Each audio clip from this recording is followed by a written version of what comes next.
Pessoal, tudo bem? Hoje a gente vai falar sobre equilíbrio químico, né? Um assunto absolutamente importante dentro da química, certo? E antes de começar a nossa aula, mais uma vez se inscreva no canal, compartilhe os vídeos, assista as nossas playlists que estão excelentes aí. Vamos fazer bastante exercício, vamos passar no vestibular, pessoal. Beleza? Então vamos começar a nossa aula de equilíbrio químico. Inicialmente, a gente compreende a noção de equilíbrio químico como reações que não se completam. Ué, mas como assim? Nas outras aulas, principalmente as aulas de transformações químicas, a gente tem uma certa intuição de que quando nós colocamos reagentes para se combinarem, por exemplo, A mais B se combina, eles formam os produtos C e D, beleza? A nossa noção intuitiva a respeito dessa reação A mais B formando C e D é que A mais B desaparece completamente formando C e D como os únicos elementos, as únicas substâncias oriundas dessa reação química. No equilíbrio químico, a gente percebe que isso não é verdade, né? Existem reações que se completam totalmente, sim, mas no caso das reações que caracterizam reações de equilíbrio químico, isso não acontece. A gente vai explicar o porquê. Então, nós temos aqui, dentro de uma noção de equilíbrio químico, as substâncias A e B se combinando, formando C e D. Então, quer dizer que o sentido dessa reação é o sentido direto, certo? No sentido direto, A mais B formam os produtos C e D. Acontece que no equilíbrio químico, C e D interagem entre si, formando novamente os produtos A mais B. Essa reação de C mais D interagindo e formando novamente os produtos A e B, ou no caso os reagentes A e B, é chamada de sentido inverso da reação. E é por isso que nós temos essa seta diferente aqui, ó, uma seta que vai da esquerda para a direita, no sentido reagentes e produtos, e uma seta que vai no sentido de produtos reagentes, essa da direita para a esquerda. Essa seta é chamada de seta de reversibilidade, e ela é basicamente usada em equilíbrio químico. Então, quer dizer que no equilíbrio químico, os reagentes A e B reagem, formando inicialmente C e D, e no momento em que se atinge o equilíbrio, C mais D reage, formando os produtos A e B, certo?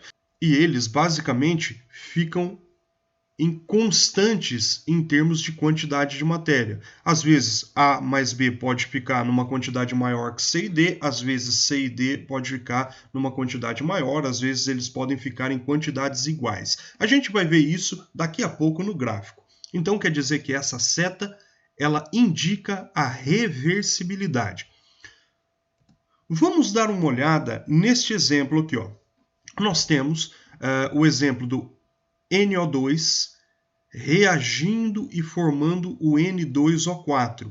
Da mesma forma que o NO2 reage e forma o N2O4, o N2O4 também forma o NO2. Chega um determinado momento em que eu tenho uma situação de equilíbrio, né? Onde eu tenho as duas espécies coexistindo no mesmo sistema. Vamos dar uma olhada no vídeo. No vídeo a gente pode verificar que existem dois recipientes, um com água gelada e outro com água quente. Quando o tubo que tem o equilíbrio químico ele entra em contato com a água gelada, o equilíbrio é deslocado na formação do N2O4, que é um gás transparente. Além disso, ocorre diminuição volumétrica, pois que é um processo exotérmico. No caso, quando o recipiente é colocado em água quente, o equilíbrio é deslocado para a formação do NO2, que é um gás castanho. Então, a coloração desse tubo começa a ficar cada vez mais acastanhada. Além disso, ocorre um aumento volumétrico e o processo é endotérmico. Como vocês puderam olhar no vídeo, nós temos a noção que é a seguinte: imagine que eu tenho 10 mol de uma substância, certo? Aqui, esse gráfico, eu estou estudando os reagentes, certo? Eu estou vendo o que está acontecendo com os reagentes.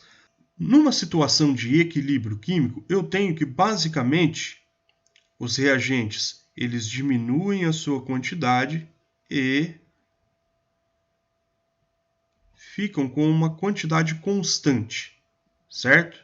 Uma quantidade constante.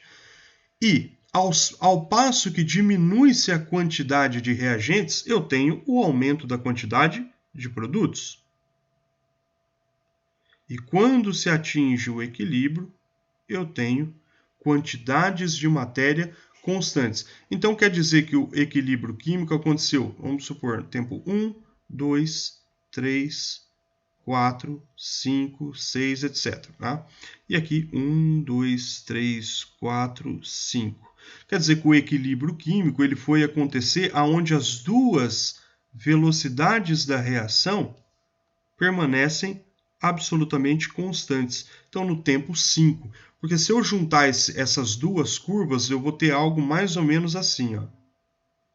Estou só transferindo a curva do exemplo para cá. Então, quer dizer que as velocidades permanecem constantes no ponto de tempo 5 aqui. Né? No tempo 5.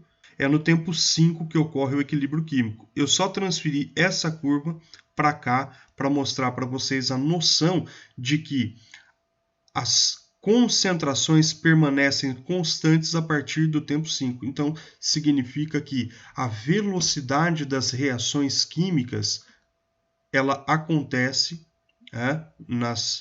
tanto em reagentes como produtos, e isso caracteriza o equilíbrio químico, o igualamento das velocidades das reações químicas, ou seja, graficamente elas ficam constantes. Então quer dizer que eu tenho aqui tanto A mais B como C mais D coexistindo em um mesmo sistema, ao passo que A mais B reage formando C e D na mesma velocidade reage formando A mais B, certo?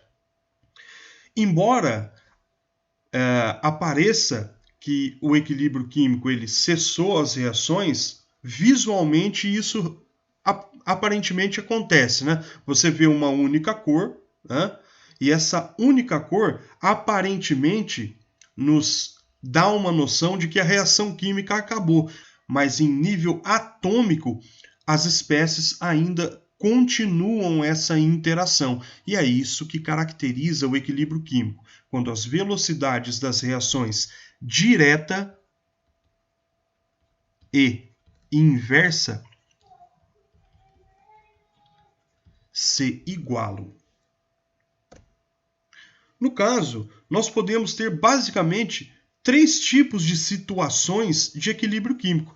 A primeira situação, vejamos, né, levando em consideração essa reação aqui, ó, A mais B formando C mais D e C mais D formando A mais B. Essa situação de equilíbrio. Então vejamos, no caso aqui nós temos A mais B.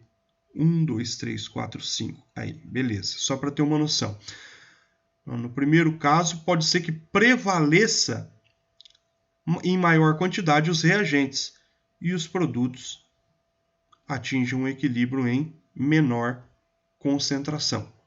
No segundo caso, pode ser que eles atinjam um equilíbrio em quantidades iguais. Vejam só. Então quer dizer que foram consumidos os reagentes e foram produzidos os produtos e eles se mantêm um determinado equilíbrio na mesma concentração. E um terceiro caso é que pode ocorrer dos reagentes serem muito consumidos e dos produtos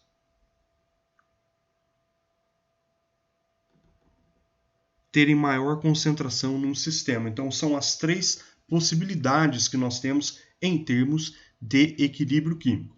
Recapitulando, então o equilíbrio químico são reações químicas que não se completam e o equilíbrio químico ele acontece quando as velocidades das reações direta e inversa se igualam. Em termos gráficos, o equilíbrio químico ele acontece quando eu tenho constantes no gráfico e essas constantes indicam concentração de reagentes e produtos, concentração das substâncias. Então, quando as concentrações das substâncias permanecem constantes, nós atingimos o equilíbrio químico. Beleza, pessoal? Não se esquece de deixar o joinha no vídeo, não se esquece de se inscrever no nosso canal, de comentar os vídeos, dizer se gostou, se não gostou, né? De acessar o nosso conteúdo, de compartilhar os nossos vídeos. Valeu, gente! Um grande abraço e muito obrigado. A próxima aula a gente vai falar sobre a constante de equilíbrio químico. Até mais! É nóis! Valeu!